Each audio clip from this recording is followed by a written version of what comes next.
Cartoon Bangla.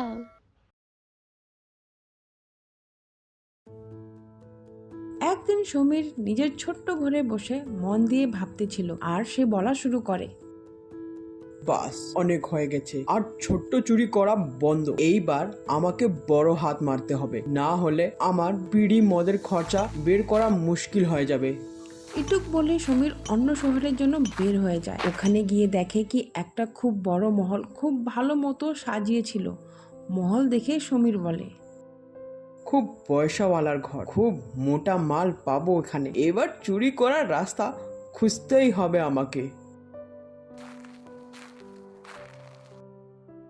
Begum, সব ঠিক তো আছে? দুদিন পর আমাদের মেয়ের নিকাহ, কোনো কিছুতে যেন কোনো কমি না থাকে, না হলে নবাবেদের নাম খারাপ হয়ে যাবে। আরে চিন্তা কইরো না, আল্লাহর মেহেরবানিতে সব ভালো আছে। দেখো, আমাদের মেয়ের নিকাহ সবাই মনে রাখবে। ধুমধাম করে আমাদের মেয়েকে বিদা করব। সত্যি বলছো বেগম। আচ্ছা শুনো, আমাদের মেয়ের সম্পূর্ণ গয়নাগাটি সামনে রেখে দিয়েছো তো? হ্যাঁ, আমি দুটো তালা লাগিয়ে আলমারিতে সামলে রেখে দিয়েছি, আর 2 দিন অবধি ওই ঘরে কেউ যাবে না। আলহামদুলিল্লাহ, খুব ভালো করছো বেগম। সমীর তাদের দুজনের কথা শুনে বলে, এমন কথা নাকি?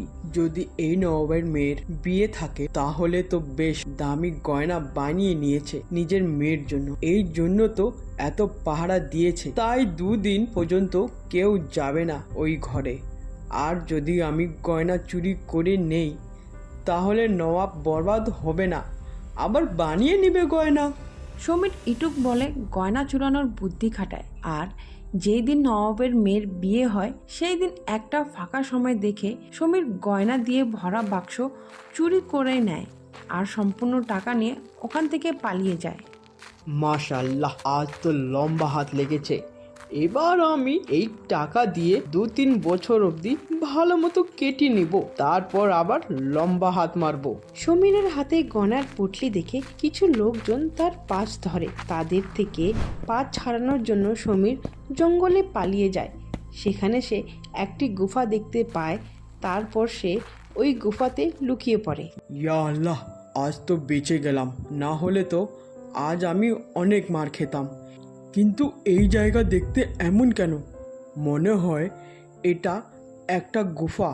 এটার ভিতরে কোনো ভূতসূত তো নেই? একটু ভিতরে গিয়ে দেখি। এটা কি? মনে হচ্ছে কোনো খাজানা আছে। আরে বাহ সমীর, তোর কপাল তো ফিরে গেল। দেখি কি আছে এটাতে। সমীর খুব তাড়াহুড়া করে বাক্স খোলে। বাক্স খুব নোংরা ছিল আর তালা লাগানো ছিল, তাই জন্য সে খুব জোর লাগিয়ে তালা খুলে। তারপর সে বাক্স খুলে দেখে কি তার ভিতরে একটা কালিন রাখা আছে। কালিন দেখে সমীর বলে, শুধু একটি পুরানো কালিন, আর কিচ্ছু নেই? আমি তো ভেবেছিলাম অনেক মাল পাবো, কিন্তু এটা তো একটা শুধু কালিন। আরে বাহ, আজান হচ্ছে। বাহ, কি কপাল আমার, আজ তো উপরওয়ালা আমার সঙ্গে আছে। এত খুশিতে এক টাইম নামাজ পড়েই নেই।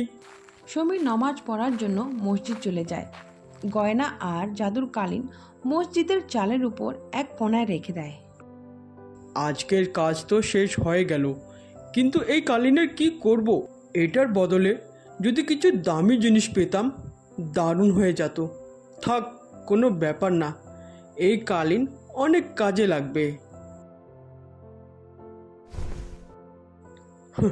যদি এই কালিন আলাদিনের কালিন মতো জাদুর কালিন হতো তো বেশ সেই মজা হতো। ইয়া আল্লাহ, এ কি? আমি হাওয়াতে উড়ছি। ইয়া আল্লাহ, এ তো সত্যির জাদুর কালিন। আমি কোনো স্বপ্ন তো দেখছি না। তাই লেগেছিল কোনো স্বপ্ন দেখছি তো? আরে না, এ তো সত্যি হচ্ছে। আরে আল্লাহ আমার সঙ্গে আছে। তাহলে হয়ে যাক ঘোরা, আকাশে একটু ঘুরে আসি। বলুন মালিক, কোথায় ঘুরতে যাবেন আপনি? উরি বাবা, এ কি কালিন কথা বলছে? মালিক, আমি একটা জাদুর কালিন, কথাও বলতে পারি। আপনি আমায় আজাদ করেছেন, হুকুম দেন কোথায় যাবেন আপনি? সুবহান আল্লাহ। কালীন সাহেবা, একটু শহরে ঘোরা যাক। ঠিক আছে মালিক। চলো তাহলে চলি। সমীরের জাদুর কালীন তাকে পুরো শহরে ঘোরাতে নিয়ে যায়। কালীন সমীরকে শহরের সবচেয়ে বড় লোকদের এলাকাতে পৌঁছে দেয়।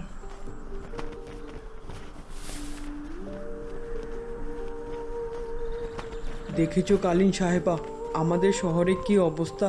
মানুষের কাছে কত টাকা, কিন্তু তার কাছে খাওয়ার সময় নেই। আর গরিবদের কাছে অনেক সময় আছে, কিন্তু তাদের কাছে এক বেলার খাওয়ার নেই। আপনি কি বলছেন বুঝতে পারছি না। কেন কি আমায় খিদে পায় না? জানো কালীন সাহেবা, এই দুনিয়াতে শুধু তুমি খুব খুশি, কেন কি তোমার পেট নেই আর তোমার খিদে পায় না, তাই তুমি সুখী। কিন্তু কিভাবে মালিক? এই পাপি পেটের জন্য একটা ছোট্ট বাচ্চা খুন করে ফেলে আর চোর হয়ে যায়। থাক, চলো এখান থেকে একটা বড় হাত মারা যাক। এটুক বলে সমীর নিজের জাদুর কালীনে বসে শহরে অন্যদিকে ঘুরতে শুরু করে দেয়। ঘুরতে ঘুরতে দেখে কি শহরে এক জায়গাতে একটা বুড়ি দিদা ঠান্ডায় কাঁপতেছিল। ইয়া আল্লাহ, এ তো কম্বল। মনে হচ্ছে একে আল্লাহ পাঠিয়েছে। তোমার অনেক অনেক ধন্যবাদ। আমি শুধু শুনেছিলাম আল্লাহ নিজের বান্দাদের জন্য কোনো ফারিস্তা পাঠিয়ে দেয়। আজ আমি নিজের চোখেও দেখে নিয়েছি। আলহামদুলিল্লাহ। এ কি, ওই দিদা কি আমায় আল্লাহর পাঠানো বান্দা বলেছিলে নাকি? কিন্তু আমি তো একটা চোর। আরে মালিক, যদি কোনো মানুষ ভুল করে কারো সাহায্য করে তো সে আল্লাহর বান্দা হয়ে যায়। তুমি সত্যি বলছো কালীন, কিন্তু আমি একটা চোর আর আমি খুব খারাপ মানুষ। কিন্তু আর তুমি নিজের মিষ্টি মিষ্টি কথা বলে আমাকে পাঠানোর চেষ্টা করবা না। চলো বাড়ি চলো, কাল থেকে আরও চুরি করতে হবে। এবার সমীর পৃথিবীর সবচেয়ে কিমতি জিনিস পেয়ে গেছিল আর সে এই জিনিসের খুব মজা নিতে চাইছিল, কিন্তু শুধু চুরি করে আরো বড় লোক হওয়ার জন্য এবার সমীরের রোজ কালীনের সাহায্য চুরি করে আর হুট করে আকাশে বিলুপ্ত হয়ে যেত আর সে এইভাবে অনেক টাকা পয়সা জমা করে নিয়েছিল। এটা তো সেই মহল যেখান থেকে আমার বড় লোক হওয়ার রাস্তা খুলেছে আর জাদুর কালীন পেয়েছি। চলো একবার এই নবাবের খবর নেই, চলো দেখি আসি। ইয়া আল্লাহ, কোন শয়তান ছিল যে আমার মেয়ের বিয়ের গয়না চুরি করে নিয়ে গেছে? ওই চোরটা শুধু আমার মেয়ের গয়না না, আমার স্বামীর প্রাণ আর আমার মেয়ের সম্পূর্ণ খুশি নিয়ে চলে গেল।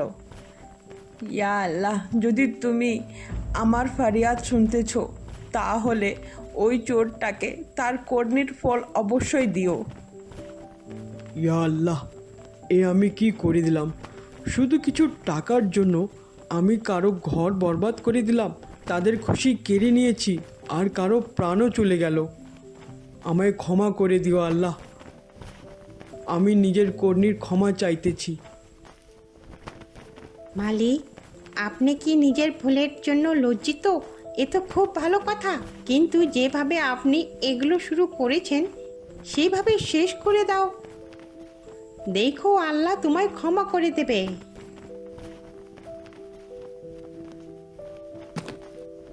এটা কি? বাপ রে, কালীন উড়ছে!